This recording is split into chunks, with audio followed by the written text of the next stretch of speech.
Was the best guy around. What about the people he murdered? What murder? Welcome back to the Hishaku Hideout, a weekly podcast where we talk about the latest chapter and everything Kagurabachi. I'm here with Dice. Yo. Today we're not talking about a specific chapter because there's no chapter this week, so we figured let's just rank our top 10 favorite chapters that came out in the year of 2025, which that is chapter 63 up to 106. Dice, Yep. how'd you feel about this span of chapters start this year? Well, I think you and me were both kind of surprised by like how much went down this year.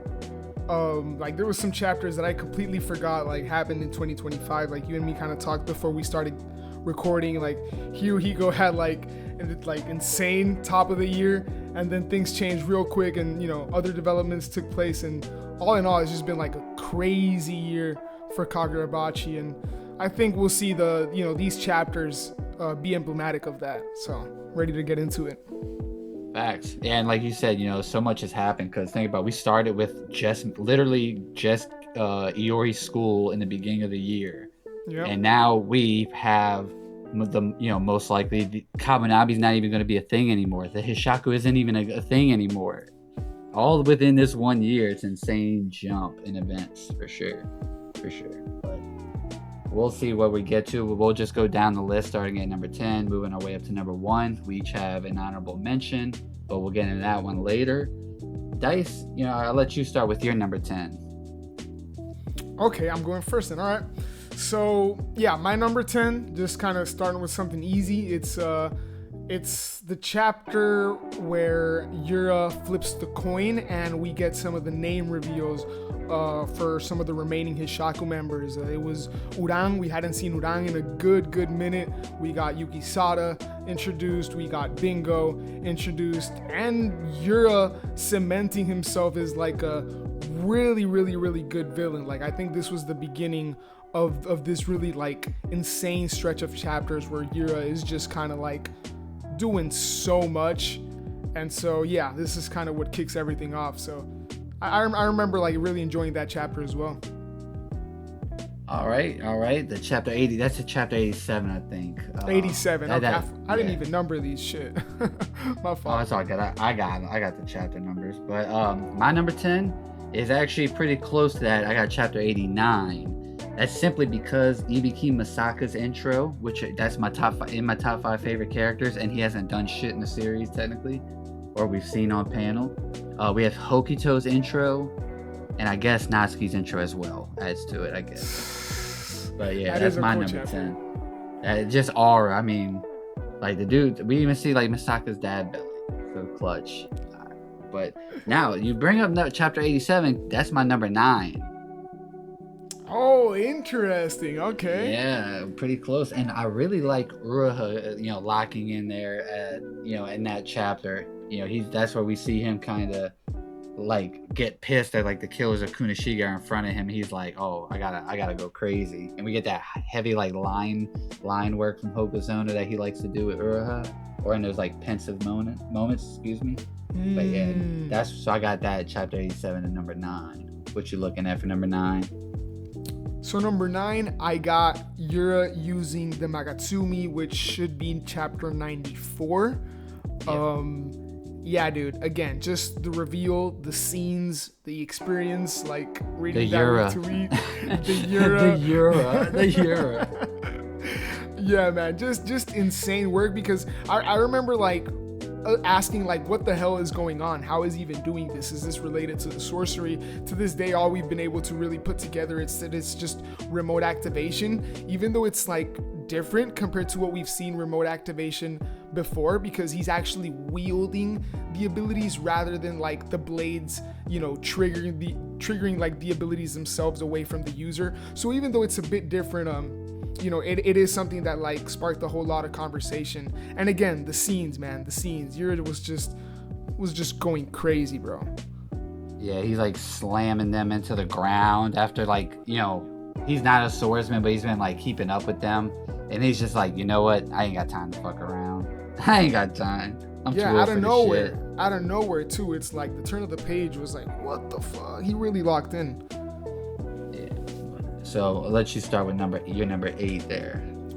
So number 8. Number 8. So this is chapter 66, the Shikoku reveal. This is mainly just because of the implications. It's not really a huge chapter in itself, but the impact it had and just reading it, like really, because it's also like the first big chunk of the Seitei War, or at least like this whole thing related to like Datsenseki and the emergence of sorcery. Like there's just so much to that packed into that origin reveal, or that whole island reveal, that I thought was really good. Plus it's also the same chapter where we get Hairpin Hiko do his thing, right? So yeah, just a solid chapter all around. I think it was really, really good. Yeah, that's a good chapter. And funny enough that you bring up the Shikoku, because my number 8 is actually chapter 72, when we learn about the malediction, and that's Yura and Samura's first meeting. Just how heavy like that talk was. The fact of Yura pulling up on Samura, and Samura being unfamiliar with him, just can tell like it's bad news. And like you said, a lot of the reasons of the implications of what's going on in that chapter. The fact that we learn, I believe we also learn about the contract of the Magatsumi. It's tied to the Magatsumi there. So but the chapter you mentioned, and my chapter 72 and chapter 66, I think it was, yeah, chapter 66 and 72, they just brought a lot of discussion in the fandom. You know what I mean? Facts. There's a lot of talk being had about those two chapters for sure. Yeah, that malediction chapter is a big chapter as well. I don't have it in my necessarily in my top 10, but it's one of those kind of like hard to leave out, because I do agree with you. It is very similar to the Shikoku reveal in just overall tone and execution.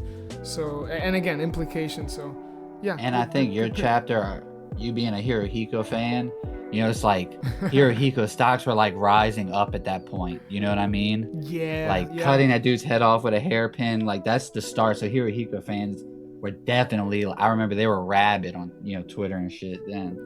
They were nuts. Oh yeah. Yeah, and all right, so that was number 8, right? Yep. What you got at 7? Number 7. Oh, and by the way, I do not have chapter 66 in my top 10, which is pretty funny. We're like the inverse of each other. Yeah, that's interesting. Okay, I see that. So number 7 for me, chapter 70. Now this is a hyper bombastic chapter of just like so much going on. There's so many events. We get Itsuo Shirokai's introduction, Hirohiko impressing Chihiro with copying the AI White Purity style. We get his like pure impulse like moment where he's just kind of making the blade disappear. He's like fucking with Chihiro, and he's like really giving Chihiro the fits, which we also see in that chapter.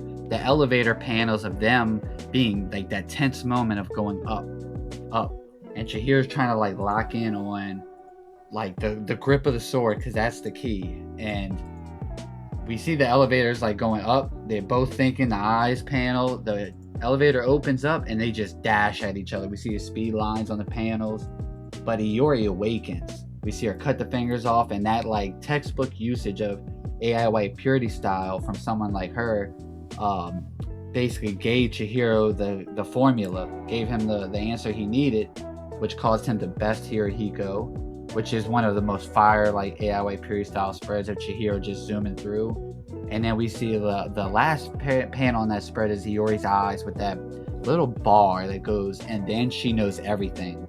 Because we know this chapter then leads into Iori's flashback. Just a crazy chapter. Yeah, no, that is a banger chapter. Well, we're going to talk about it again, or at least touch on it again. But yeah, I think you and me are kind of on a similar wavelength here, because this is where I got at 7, the Student of Freedom chapter. You kind of like hinted at like the previous chapter we talked about being like Hirohiko's kind of him just warming up, and then this is really when he starts when he gets going.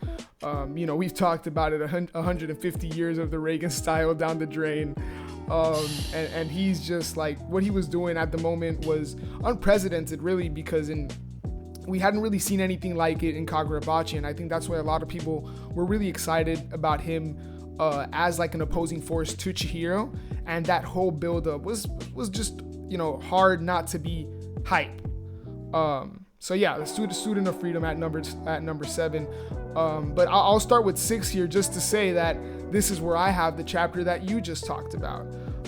Your awakening at 70, right? Chapter 70 is my number 6 for the same reasons you just got into, right? Like again, you know, Hirohiko is only elevated in that clash with Chihiro, and like we see Chihiro like having to kind of, again, building off what we kind of saw with Kaguri now against Hirohiko, which he has defeated before, and it's him like still pushing himself to like master the EI White, and just, man, I really enjoy it. We're starting to get into like the, you know, the upper echelon of the best chapters of the year, and that's definitely one of them.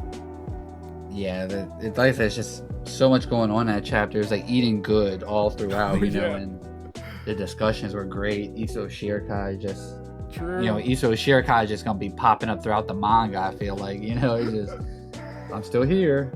Yeah. So now my number 6, right? Yeah. This is where I actually have chapter 94, where Yuri uses the Magatsumi by proxy. Okay. That's where I got it. The fact, you know, he was always like in my top 2 favorite characters at this point. So seeing him just like put Natsuki's and Uraha's face into the ground with ease, something just resonated. And I love Uraha, right? But just something's just like was like, yeah, you go. Dad, I was like, Daddy, chill. Yeah, like, Daddy, chill. You're going too crazy. But he was just snapping off, man. It's like, if you were a Ura fan, you were eating good as fuck, because you're like, man, this guy is now unfuckwittable. And you know, it's just like, I'll bring order to this nation. It's like that moment too. It's the way he flips the switch, right? It's like that. For like the previous 2 chapters or whatever it was, the fight was pretty even. Everybody was kind of getting their licks in. You know, they were little broing Natsuki or whatever. And then there just comes a point where Yura says it like, enough is enough. And the way he flips that switch, bro, like I'm not mad for you having it way higher than I did, because it's a banger. And I did misspeak. He actually ends the chapter with saying, with this power, we will overthrow you. But another thing is, so like, good, and he's right, because the Kabanabi ain't shit. You know, so if he does have that like a prophecy, you know, a sorcery ability, he's saying like, we're gonna overthrow you with this power, and that's what they do. But also, it's nice to see the crow feathers in the last panel. It's like that's like our confirmation that, okay, they are on their way. Samura and Chihiro are coming. They don't show up for like another 5 chapters, or whatever it was. Yeah, it was like I think it was like 7 chapters. Yeah, 7. But that was a very, very solid chapter for me. Number 6. What you got at number 6? No, well, number 6 we went through. That was my Yuri Awakens. We're up to my bad. 5. So my number 5, chapter 92. That's the first 2v2 of Uraha Natsuki versus Hokito and Yura. I think this is like one of the easiest selections, like off the top of my head, that I knew was going to be in this when we first like talked about doing this video. It was one of the most like things that stuck out on the top of my head, and you could say, sure, it's only number 5, but that tells you like the quality of the 4 that like are gonna precede this in my top 10. But just this fight, you know, let's talk about Uraha and Natsuki's dynamic, like brothers, like just arguing, or you know, one brother's like oblivious of how the other brother feels about him. You know, it's like fun. Uraha cuts off Hokito's hand. That's how the fight starts. Hokito's not tripping, and he like cuts Uraha's fingers off, and basically like makes him, his usage of AI White Purity style, like basically made it a lot harder for him to achieve that. Then, but we still have the Batman Uraha panel in this, and it ends with 2 fire spreads. The spread of Uraha coming down, attacking, and then the next one is just them standing looking at each other. Bro, it was Bro, it was so hard for me. You know, a slight spoiler for the rest of the list. It was so hard for me to leave this chapter out of my top 10. Ooh. Oh, just man, it was so hard because you know we'll see later on, right? But yeah, this chapter was so good. But you know, we know that this isn't the only chapter of this fight, so I kind of felt like with everything that was going on, you know, I had to, you know, pick between one of the two chapters, and ultimately this wasn't the one I picked. But it, you know, for the same reasons you just went over, it is such a good chapter, bro. The dynamic between Natsuki and Uruha is peak. It was set up so well. Uruha's moment at the end, and again, just Hokuto and Yura going at it, like everybody. I love that last spread of them just standing looking at each other. You get like Hokuto's hands are gone. Yura's rolling up his sleeves. Yura knows he's like, all right, I'm gonna have to like call on the Magatsumi soon. And then the panels that underneath them, you see all their face. Urha and Natsuki's are like locked in. Hokuto is just like, yeah, let's go. You know, he's like laughing, and then Yura's just like, all right. I gotta lock in for real. Yeah, Bank, man, such a good chapter. Such a good chapter for real. Alright, that shit. Now we on your number 5? Yeah, so my number 5 is the 3-way unsheaths of the Enchanted Blades. We got Hirohiko, Samura, and Chihiro. That would be, what chapter was that? 74? Is that when Samura pops up at the end, an Angel of Death? Yes, exactly that chapter, bro. Just again, the scenes, man, and for the first, like the hype behind 3 Enchanted Blades being unsheathed. You know, it's at the end of the Yori flashback as well, so like everything that's going down at the same time. And the art, I remember the art being, and the paneling of that chapter being really good. I mean, you know, all of these chapters have really good art and paneling, right? Like insane. It's a big reason why they're up here.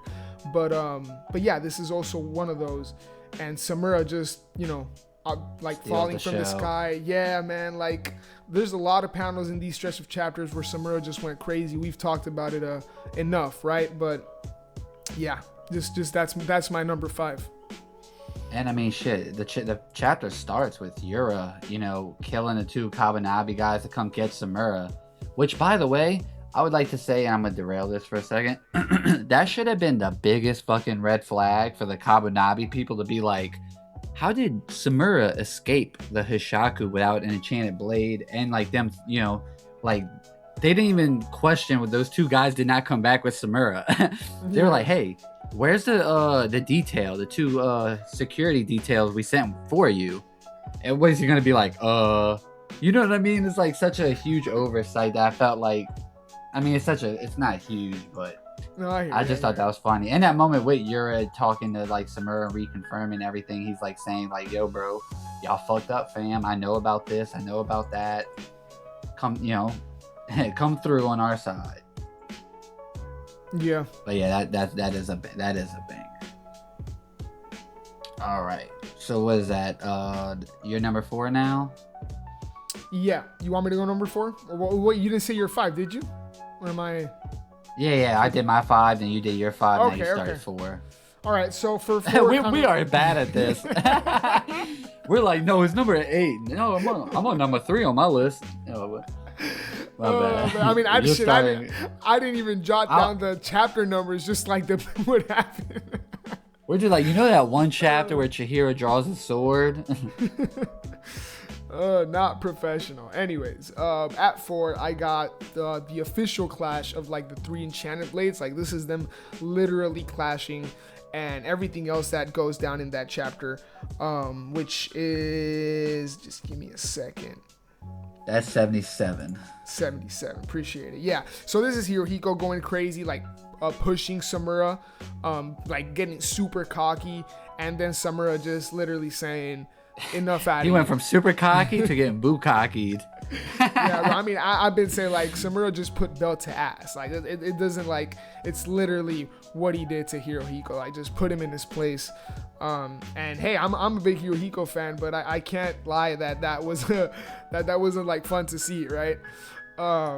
So yeah, it was a banger moment, and like the way he falls, like the way he's like charging at Hirohiko, like the different panels, like there's obviously the one with like that looks like really artistic of like the way he's like striking down. I believe this is that same chapter, and then like the one where he's like the different perspective where it's like you're seeing him go straight down and like his face just look like he's like, because of the speed, just everything about it, man. It's hard for me to put into like, words. When he hits his peak up top, you see, because like you see Hirohiko, he's like forcing the zombies to like build a ladder to like reach. Exactly. So people don't give Hirohiko credit for that. How like, you know, he's coming like his first time using this sword and he's like already like figuring it out. And he's using it to fight one of the best users of the enchanted blades.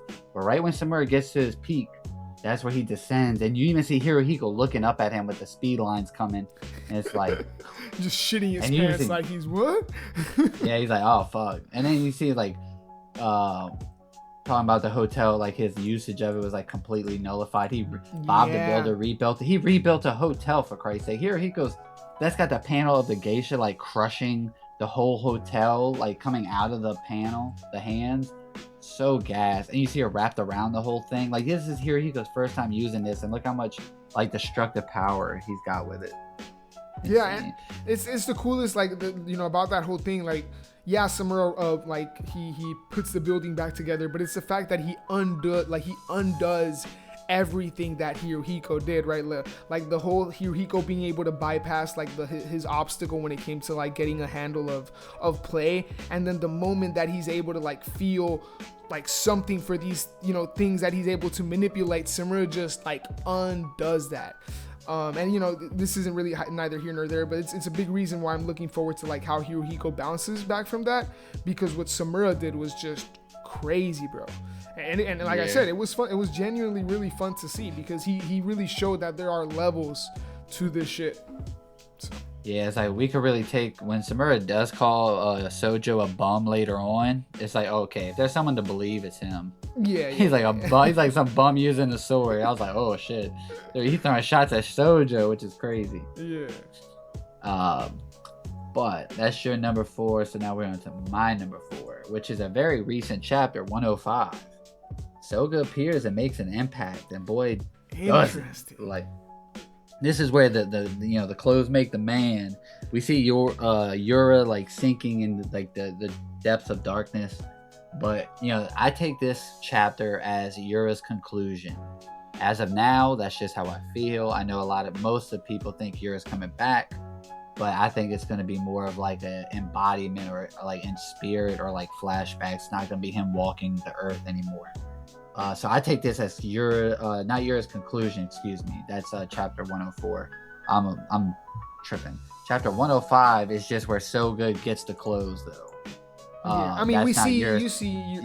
You see Yura does drop down, but not like where Yura says, "I need a hero." I'm talking about where Soga breaks out the glass and knocks the bird out of Samura. See him draped in, like he drapes his background in all black, just because he like unsheathed the Magatsumi. You know, aura farming in clothes, old style clothes, because traditional justice. Splits a panel, and then you just see the destruction behind the slash, and then just speed blitzes. You know, Chihira's calling out for Samura, and then boom, fucking Soga's right on him, holding a blade up to his throat. Which is funny considering the conversation he has with him in the next chapter. It's like, starts with him holding a sword up to his throat. But yeah, this chapter was insane. Okay, so you got 105 at number 3. At number 4. Oh, that's your number. Okay. Here we go. Apologies. Again. Okay, no. So like that was your number 4, and now we're going to my number 3. Which again, we're on a pretty similar wavelength, because this is where I have 104. Yura's conclusion, the one you just referenced about, you know, him, you know, being very upfront, like giving himself up for Soga. We were nobodies that needed a hero. We talked about this recently. Like, if there was one way that we kind of, you know, if this is Yura's exit of the story, which it very well could be, then this, like, you know, we were both on the same page about like being really satisfied about the way this was handled, because it makes sense. It aligns with everything we've seen from him in the past, and it was just executed really well.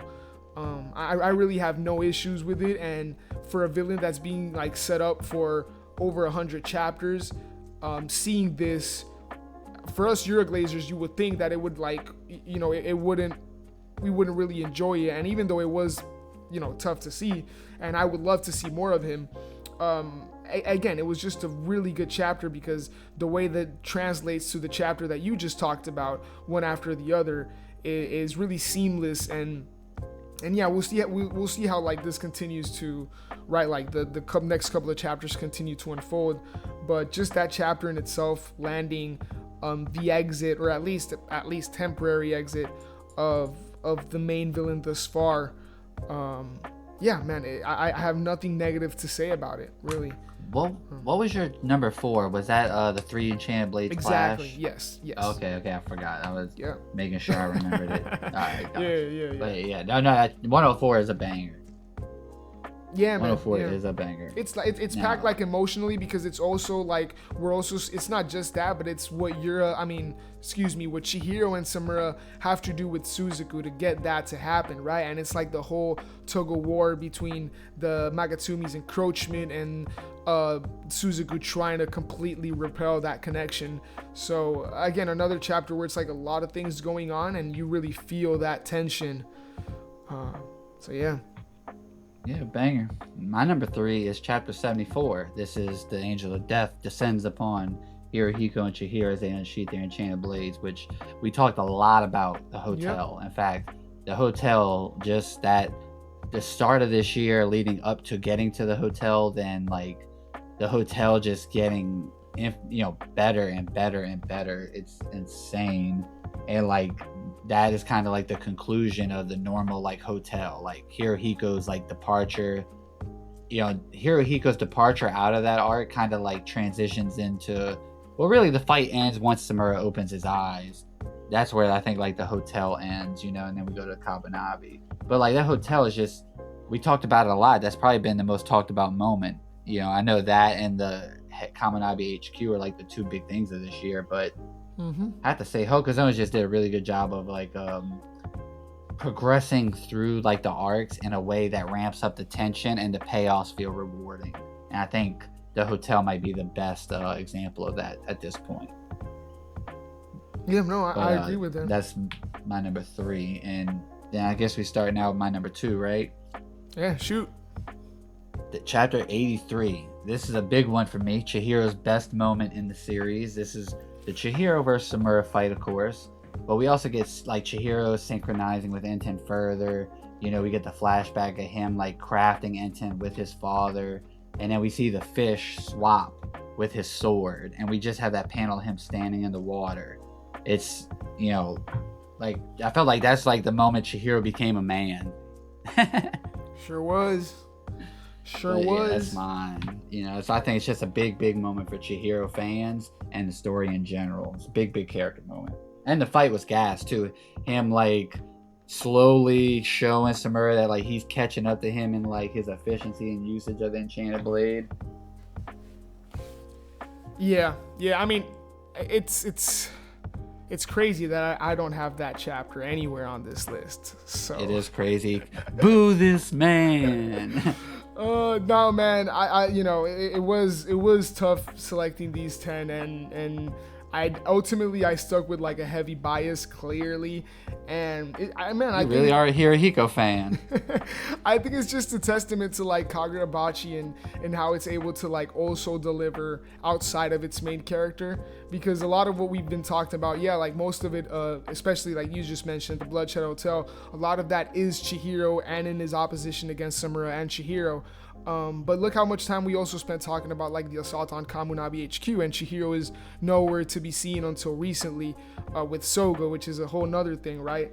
But yeah, I do agree that it kind of like, it was hard for me to leave it out for sure.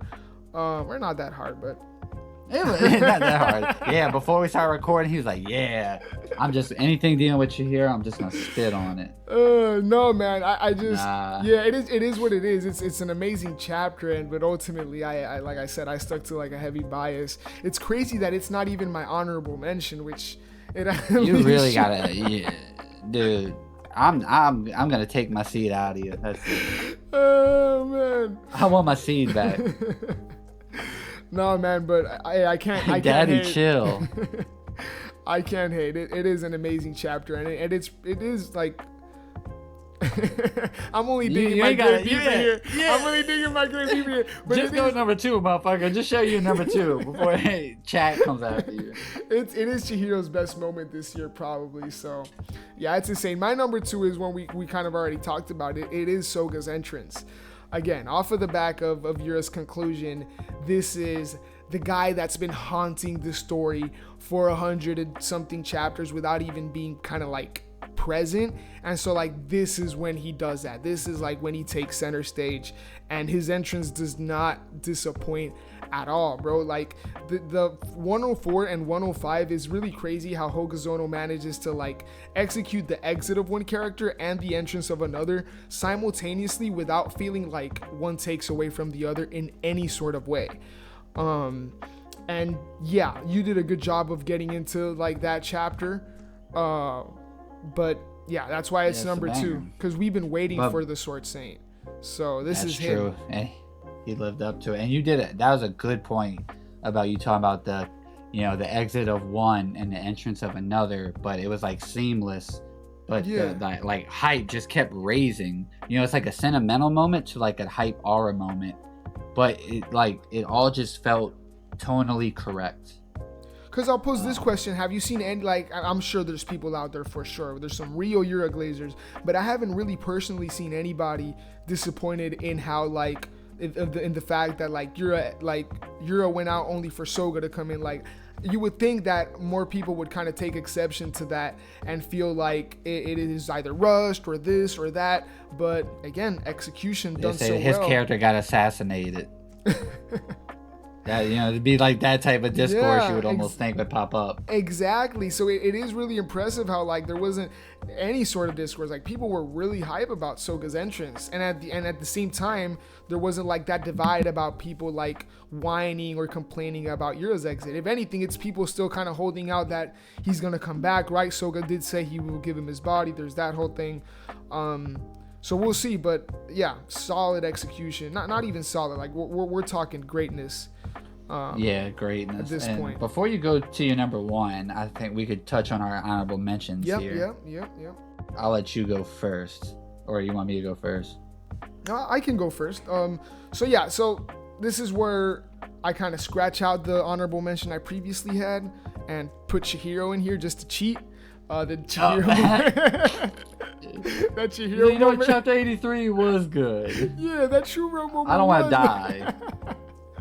I don't want to get fraud checked by the community. Stand on business. Who's your honorable mention? So, we talked about it already, but the malediction reveal. The reason it's at the honorable mention is because of the implications, but the reason it doesn't really make the top 10 is because we took exception to how it was like in the moment, in the weekly release. And to this day, even though it has aged really well, I still think that it's only gonna age better once with now Soga being present and getting into the Seitei War in the future. I feel like that's when that chapter is really gonna age like fine wine. But right now, like I just had to mention it because it is relevant. It is kind of like very embedded in the story. Like you said, Shikoku and that malediction chapter, like they're really obviously connected and they go like hand in hand. And so, yeah, I couldn't go through like this list without at least bringing up the malediction for my part. So yeah, fuck Chihiro with the true realm, malediction. Oh my God, he had to do with that. Jesus. Well, I gotta say, my honorable mention should probably be number 1 on everyone's top 10 because it is the peak, and it's the chapter that started the year off, chapter 63. Just Kasumi on the bike. Just Kasumi on the bike. It's my honorable mention. Suck my ass. I should have known this was what you were gonna do. I mean, I got the fucking video of me riding her motorcycle with her, bro. I tell you, I'm a fan. Yeah, well, that's yeah. And it's just that simple. There's nothing behind it. It's that. I mean, there's some cool moments with Chihiro and Kaguri in a high speed, or Kaguri in a high speed chase, and there is a cool moment to talk about in that chapter of like them, Masumi getting through to Chihiro to understand that he's not alone anymore. Like, yeah, he's like Moku even says something, Moku of all people does something. Fine. He says one of his two lines. Yeah, Moku says that, you're fuck, what did Moku say? Oh, he said Operation Take It Easy. Basically saying like, we're gonna follow the plan. You don't have to carry the load by yourself. You don't have to, kill yourself or go extra hard. Like, we got you. Just stick to the plan and we'll do our part. And I think that's nice to think about, and it recontextualizes itself against his fight, in his fight against Yura, because Chihiro has to just trust his comrades, like Samura to heal him, and Shiba to like teleport the innocent people away. And Chihiro just, I think it starts there of him like trusting, being fully like they can do their part. I just gotta lock in on my part. So maybe it is more about, now it's still only about Sumo. Yeah, you're not fooling nobody, but it is a finally our number one. And I'm stumped to think about what your number one is, but my number one we talked about is actually chapter 104, Yura's conclusion. This is the chapter that made Yura go above Chihiro in terms of my favorite character. Super recent, call it recency bias if you want, suck the back of my ass if you want. Yura is my GOAT, number one, bro, number one. And it's because this chapter is beautiful. He just needed a hero. He was a mailman. What murder? Yeah, but no, it's a beautiful chapter, and he went out like a thug, and it's hard. In Shonen Jump, it's hard to nail a villain conclusion for whatever reason. But shit, Hokuzono did it for me. And this may not be his conclusion, fine. But as of now, that's how I feel about it. And I think it's beautiful. His character is like, he gave us just enough to really be like, okay, this is the type of man he was. This is why he did it. And we'll get everything else on, through flashbacks and statements, this, that, or the other.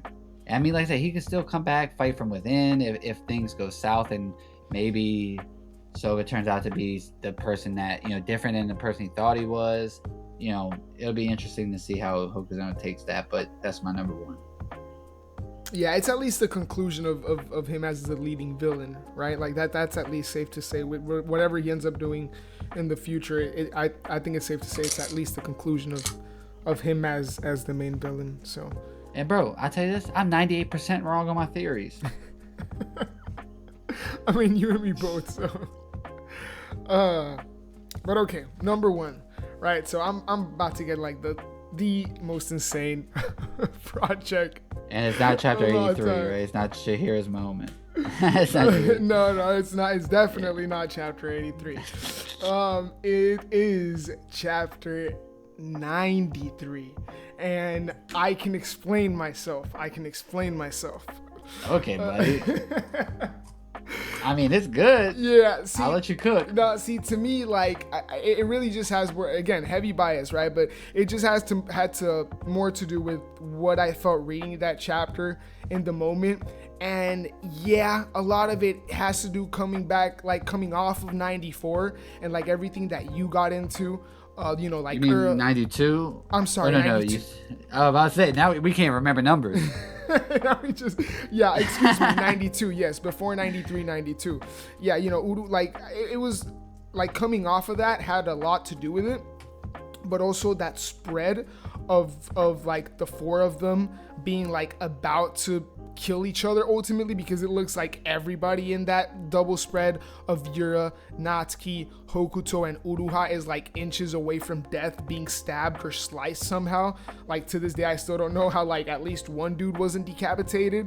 But I think a lot of it really has to do with just like, to me, it was the epitome of like shonen. I just like remember like thinking that at the moment, even though it's like the main character isn't even there, it's like three side characters and at the the then main villain, but also like there's been no 2v2 like that in Kagurabachi yet. And that panel itself, there's not one panel or one spread in Kagurabachi that I think is like that. And of course you can say that about almost any spread But this one just kind of hits a specific note with me. I don't know what it is, man. Again, a lot of it has to do with the chapter before it. But I just remember thinking that, like, it was everything that Hokuzono did that chapter, to me, was a great example of, like, what Kagurabachi does well in the action department, the stakes. And, like, again, I just can't emphasize enough the fact that, like, Chihiro isn't even there. And like, I'm that invested, and it manages to be, I still think, like, one of the best fights in the story, just because it's so unique. So yeah, I could talk about this moment in this chapter like forever and just go in circles, but ultimately it's Oh shit. Okay. I thought you was trolling me, but no, but yeah. I mean, you need to stop reading Kagurabachi with your pants down. You need to stop doing that.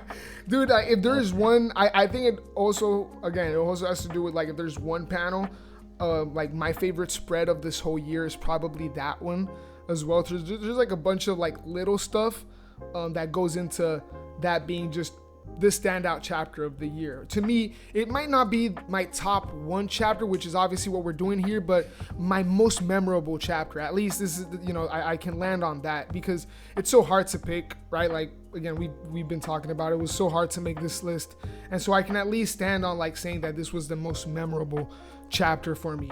Next week I might have a different top one, but I won't have a different, most memorable chapter of the year. And I can just leave it at that. But I mean, I fuck with our list. I'm sure we'll get flamed one way or another. Oh, I'm no getting what. flamed for sure. Oh yeah, you're definitely getting some flames, boy. There's one chapter that I do want to, like, call out that I think that we're both gonna get cooked for not having. Oh man. And it's the let me see, it's chapter 86. That is the Sword Saint versus the 5 Enchanted Blade Wielder spread chapter. That's where the Time Is Nigh stand-up happens, and Iori and Samura, they reunite. We are going to get flamed for not having Chapter 86. And that Chapter 86 most likely would have been in my top 10, but I was like, man, fuck Samura, he's fake blind. I was just like, that's one that I probably wish I probably could have made room for, but I stick to my top 10. Yeah, I'm already out here regretting this, like, my life choices, bro. Like my life choices. I mean, let us know in the comment section how your top 10 chapters of the year. Remember, chapter 63 to 106. Don't be that doofus commenting, man, chapter 34 was lit. Y'all are tripping. Haku's Awakening? Don't be that guy. 63 through 106. Nah, fuck it, be that guy. We don't care. Be that guy. Yeah, please he wants to deflect some of the flame off of him. Flames of mercy. Give him the flames of mercy. Oh man, no. I want to I'm kind of losing the words for it, but I don't want to be held accountable for this shit. So, like I said, I don't want to be held accountable for my words that I chose myself.